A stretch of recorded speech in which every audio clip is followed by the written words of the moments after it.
Sure, you planned to come to win the match, and indeed you did, and caused a big upset at FNB Stadium.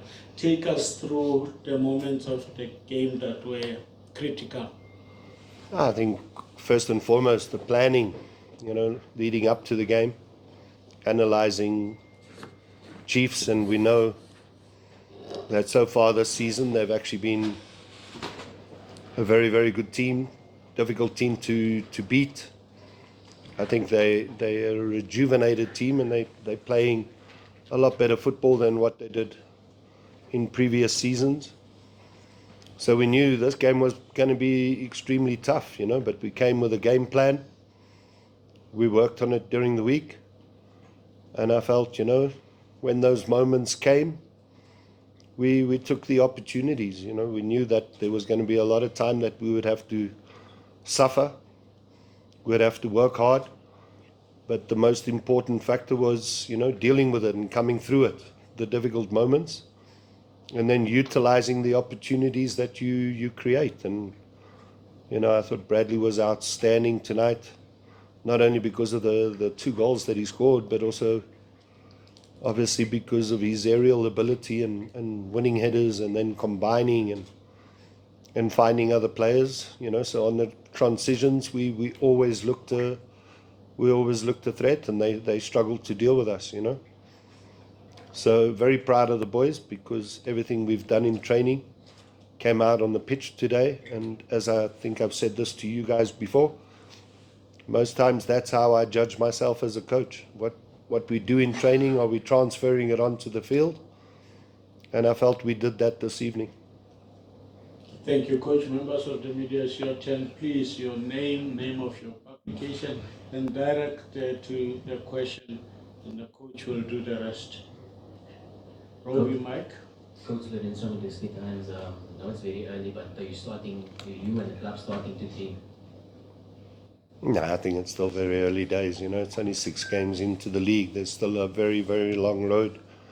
And I warned the players about complacency, because yes, we started well. We got 13 points from our first 5 games, but now I understand.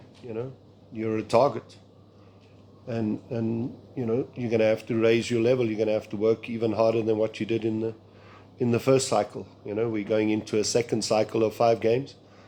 Now, can we maintain? Can we be consistent? Can we produce the same performances? Can we have the same energy, the same intensity, the same desire, the same work ethic, the same determination, the same sacrifice?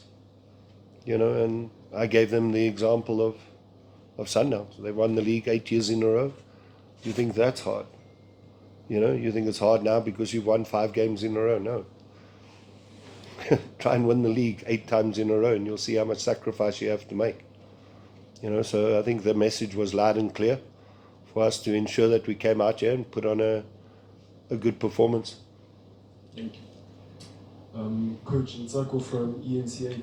You speak about planning in the week. I think Bradley wasn't available for most of that as he was ill. Just again on that performance tonight. And what are you doing or saying to him just to keep him motivated even at his age? Yeah, we film our sessions. So even though Bradley wasn't at training because he obviously had a chest infection, we showed him the clips from training, what we were planning and what we were intending.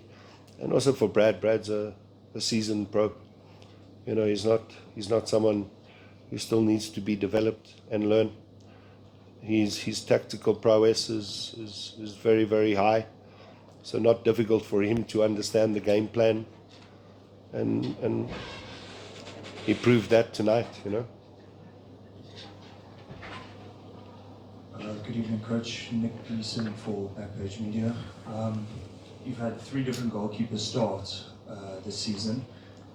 Is that a matter of rotation or injury, or what is the rationale behind?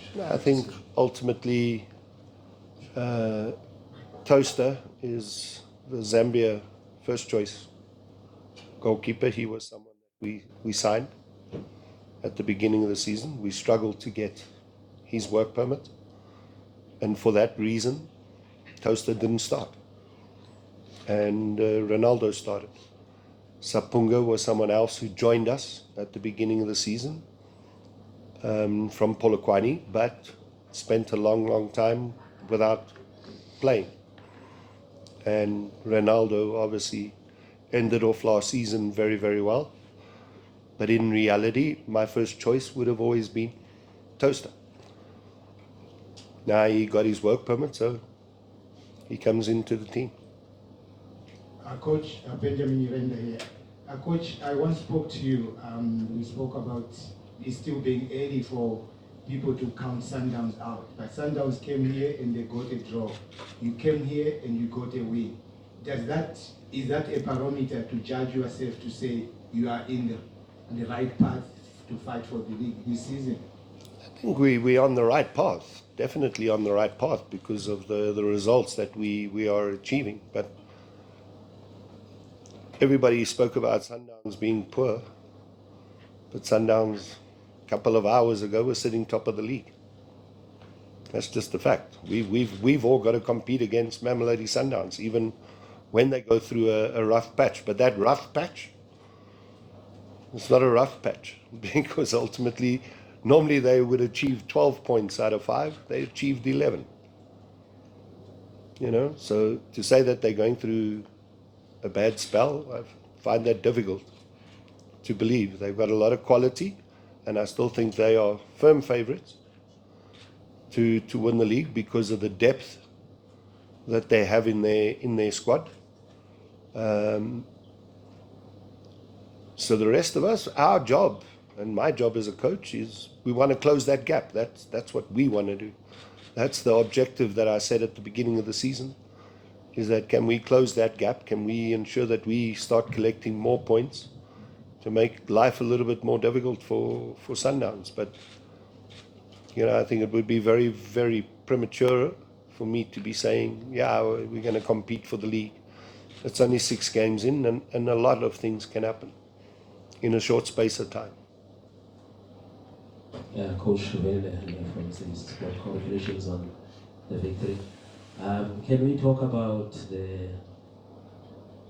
how you've transformed this team tactically? Because after you considered, we saw you not more on the ball, but using your moments and the ball effectively. And what do you spot about this Chiefs team? Because you were attacking them right at the heart of the defense. Yeah, I think today what was important was our penetration. You know, and that was something that I've been speaking about since the beginning of the season. After analyzing ourselves, the amount of opportunities that we are creating in matches, majority of those opportunities are coming through the penetration that we create. And I think you all have heard about XG.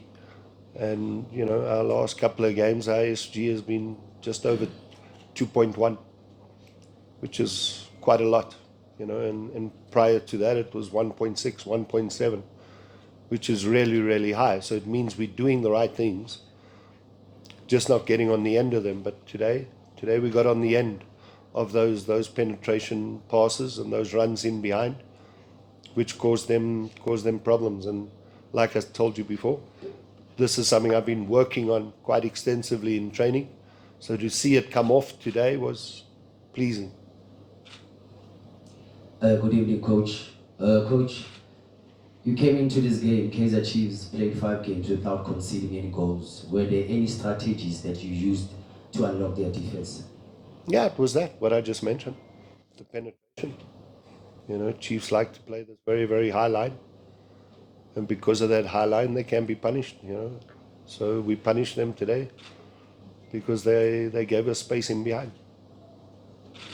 The last one, and Jabu will get the next coach. Here is Shaba here.